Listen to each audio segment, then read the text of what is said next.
Scotland, जहाँ के घर पे हम बहुत सारे बच्चों को देखते हैं और इन्हीं बच्चों में से एक का नाम जिम्मी होता है। जिम्मी की मॉम यहाँ एक बच्चे को ले आती है और कहती है कि कमरे से कोई बाहर नहीं निकलेगा और सब शांत बैठे रहो। तभी कुछ देर बाद यहाँ दरवाजे की दूसरी ओर से अजीबोगरीब आवाजें आने लगती है, जिसे देखकर जिम्मी दरवाजे के पास खड़ा हो जाता है।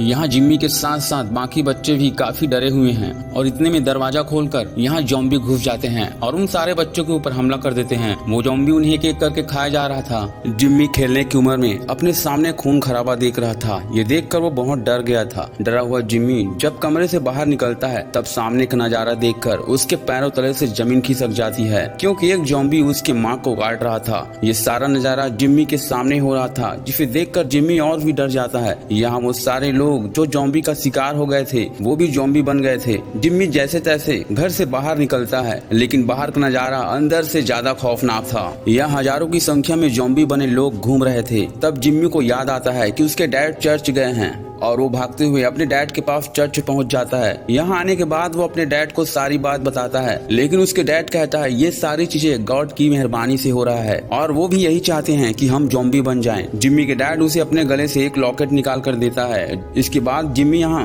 उन ज़ॉम्बियों के आने के बाद जिम्मी यही कोने में छिप जाता है। वो ज़ॉम्बी उसके डैड को काट कर उसे भी ज़ॉम्बी बना देता है। अब हालात यहाँ तक पहुँच चुके थे, अगर जिंदा रहना है तो खुद की रक्षा खुद को ही करनी होगी। और अब 28 साल बाद का सीन दिखाया जाता है, जहां हम एक आइलैंड को देखते हैं जो समंदर के बीचों बीच है और यहाँ हमें एक लड़के को दिखाया जाता है जिसका नाम स्पाई है। यहाँ सारे लोग आज बहुत खुश हैं क्योंकि स्पाई आज अपने डैड जिम्मी के उन इलाकों में जाएगा जहाँ ज़ॉम्बी रहते हैं। यहाँ उसके डैड उसे ट्रेनिंग देंगे। आगे हम स्पाई के मॉम को देखते हैं जो कि काफी बीमार है। स्पाई के बाहर जाने वाली बात सुनकर उसकी मॉम जिम्मी को बहुत डांटती है। खैर आगे यहाँ उसकी मुलाकात सैम से होती है जो उसे एक धनुष देता है, ये कहकर कि ये तुम्हारी सुरक्षा करेगी।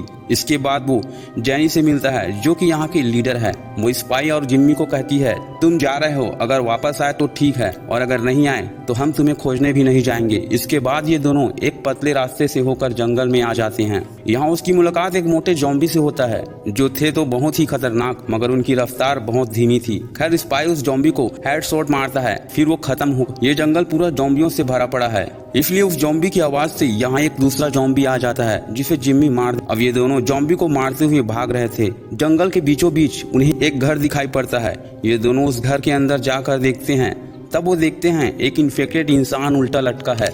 तब जिम्मी स्पाई से कहता है बेटा यही मौका है इस इन्फेक्टेड इंसान को मारने का। तभी वो इन्फेक्टेड इंसान खुद को छुड़ाकर इन पर हमला कर देता है, लेकिन स्पाई उसे ढेर कर देता है। इसके बाद ये दोनों आगे बढ़ने लगते हैं। तब वो फिर से एक ज़ॉम्बी के झुंड को देखते हैं, लेकिन ये ज़ॉम्बी बाकी ज़ॉम्बियों से ज्यादा खतरनाक और ताकतवर थे। इसके बाद ये दोनों आगे बढ़ते हैं। चलते हुए इन्हें हिरन का खोपड़ी दिखाई पड़ता है। इसे देखकर जिम्मी बहुत डर जाता है। इसके बाद ये दोनों तेजी से भागने लगते हैं, लेकिन तब तक वो सारे ज़ॉम्बी इनके पीछे पड़ जाते हैं। तभी ये दोनों ज़ॉम्बी को मारते हुए एक घर तक पहुंचकर यहाँ छिप जाते हैं। ज़ॉम्बी यहाँ आकर उन्हें खोजने लगते हैं, लेकिन ये बाप बेटे ऐसी जगह छिपे थे जहाँ से इन्हें कोई देख नहीं सकता। लेकिन ये सारे ज़ॉम्बी यहीं रुककर उनका इंतजार करते हैं। यहाँ जिम्मी स्पाई को समझाता है ये ज़ॉम्बी बहुत खतरनाक होते हैं और ये जल्दी से मरते भी नहीं और हमारे पास ज्यादा तीर भी नहीं है। तभी रात में स्पाई अपने मॉम को सपने में देखता है। वो अपने मॉम के चारों तरफ ज़ॉम्बियों को देखता है। वहीं ये घर चारों तरफ हिल रही थी क्योंकि बाहर इनके घर के सामने बहुत सारे जानवर भाग रहे थे। खैर यहाँ जिम्मी स्पाई को लेकर भागने लगता है। इनके जाने के बाद यहाँ छत भी गिर जाता है,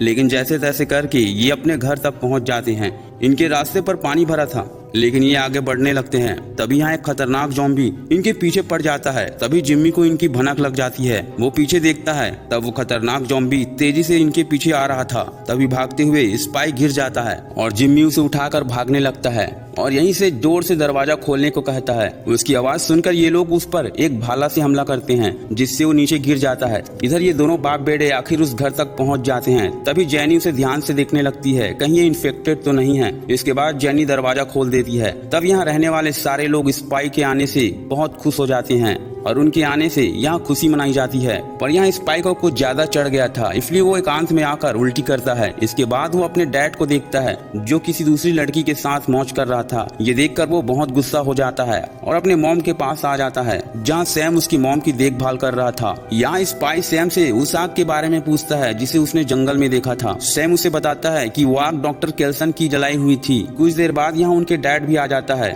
स्पाई अपने डैड से कहता है तुमने मेरी मॉम को धोखे में रखा है आखिर वो लड़की कौन थी जिसके साथ तुम मजे ले रहे थे। ये सुनकर जिम्मी उसे एक झापड़ लगा देता है। स्पाई कहता है तुमने मेरी मॉम का इलाज क्यों नहीं करवाया। इस बात पर जिम्मी कहता है वो डॉक्टर केल्सन पागल है। ये सुनने के बाद स्पाई मन ही मन अपने मॉम को डॉक्टर केल्सन के पास ले जाने का मन बना रहा था। अगले दिन स्पाई घर में आग लगाकर सिपाहियों को उस घर की ओर भेज देता है और मौका देखकर वो अपने मॉम को ले जाता है। यहाँ चलते हुए रात हो जाती है और इसलिए वो यही रात गुजारते हैं। यहाँ स्पाई अपने मॉम को लेटाकर खुद पहरा देने लगता है, लेकिन स्पाई भी यहाँ सो जाता है। तभी यहाँ एक रेंगने वाला ज़ॉम्बी आ जाता है जो स्पाई को खाने ही वाला था, लेकिन उसकी मॉम यहाँ उस ज़ॉम्बी को मार देती है। हालांकि उसे ये याद नहीं होता। वहीं दूसरी ओर हमें कुछ फौज को दिखाया जाता है जो इन्फेक्टेड लोगों को मार रहे थे, लेकिन वो ज़ॉम्बी इनमें से कुछ फौज को इन्फेक्टेड कर देता है, जिससे उन्हें अपने ही साथियों को मारना पड़ जाता है। इस घटना में 3 सैनिक ही बच पाते हैं और वो भी एक कंटेनर जैसे जगह पर छिप जाते हैं। लेकिन तभी यहाँ सबसे खतरनाक ज़ॉम्बी आकर उन्हें बड़ी बेदर्दी से मारने लगता है। इस हादसे में एक सैनिक बचकर भाग जाता है। वहीं दूसरी ओर हम स्पाई और उसके मॉम को देखते हैं जो कि लगातार अपने सफर पर आगे बढ़ रहे थे। तभी चलते हुए स्पाई देखता है उसके मॉम के नाक से खून बह रहा था। वो तुरंत अपने मॉम के पास जाकर खून साफ करने लगता है। तभी खून की सुगंध सुनकर यहाँ ज़ॉम्बी आ जाते हैं, लेकिन स्पाई उसे यहीं ढेर कर देता है। लेकिन देखते ही देखते यहाँ बहुत सारे ज़ॉम्बी आ जाते हैं। अब ये दोनों अपनी जान बचाकर भागने लगते हैं और एक गैस एजेंसी में घुस जाते हैं, लेकिन यहाँ मीथेन गैस होता है और अब ये सारे ज़ॉम्बी भी यहाँ पहुँचते हैं। लेकिन तभी यहाँ वो सैनिक आ जाता है जो उनसे कहता है कि जल्दी से किसी सुरक्षित जगह पर छिप जाओ, और अब वो दोनों छिप जाते हैं। तब सैनिक गोली चलाता है जिससे यहाँ आग फैल जाती है, जिससे सारे ज़ॉम्बी मारे जाते हैं। लेकिन ये दोनों माँ बेटे इस घटना से बच जाते हैं। यहाँ बाहर आने के बाद एरिक आगे रास्ता पूछता है, लेकिन स्पाई उसे कुछ नहीं बताता। अब एरिक भी उसकी मॉम के साथ आगे बढ़ने लगता है। तभी आगे बढ़ते हुए उसकी मॉम को किसी की आवाज सुनाई पड़ती है और वो आगे बढ़ने लगती है। तभी पता चलता है कि वो आवाज ट्रेन के अंदर से आ रही थी, जहाँ एक ज़ॉम्बी बच्चे को जन्म दे रही थी। यहाँ उसकी मॉम उसकी तरफ हाथ बढ़ाती है। ये देखकर वो ज़ॉम्बी भी उसकी ओर हाथ बढ़ाती है और अब वो एक बच्चे को जन्म देती है। इसके बाद वो ज़ॉम्बी उन पर हमला करने लगती है, लेकिन एरिक उसे मार देता है। वो उस बच्चे को भी मारना चाहता था, लेकिन यहाँ स्पाइस उसे मना कर देता है। तभी इसी बीच यहाँ एरिक को एक ज़ॉम्बी ऊपर खींच लेता है और उसका सिर लेकर वो नीचे उतरता है। दरअसल ये ज़ॉम्बी सभी ज़ॉम्बियों का सरदार था, साथ ही सबसे ज्यादा ताकतवर भी था। वो मरी हुई उस ज़ॉम्बी को देखकर गुस्सा हो जाता है और दहाड़ते हुए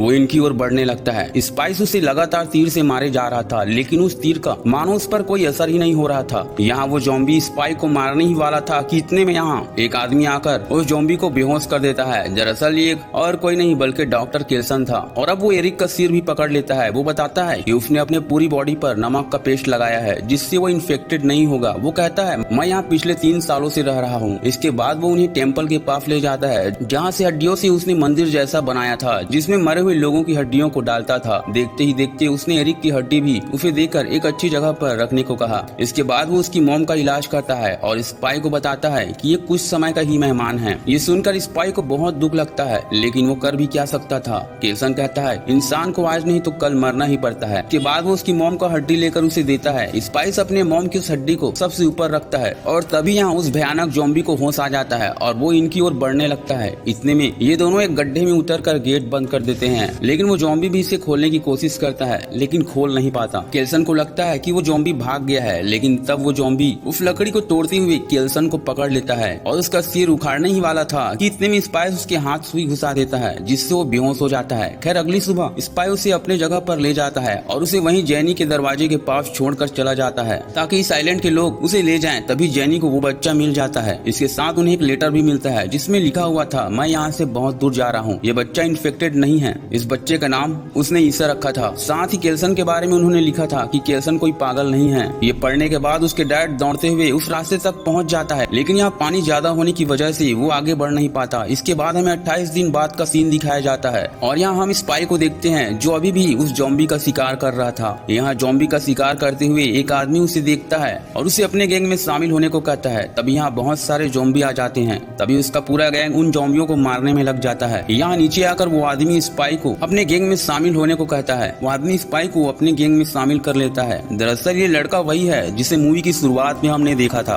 और इसी के साथ इस मूवी का द एंड हो जाता है। दोस्तों मेरे वीडियो को लाइक और सब्सक्राइब जरूर करें। मैं मिलता हूँ आपको अगले वीडियो में।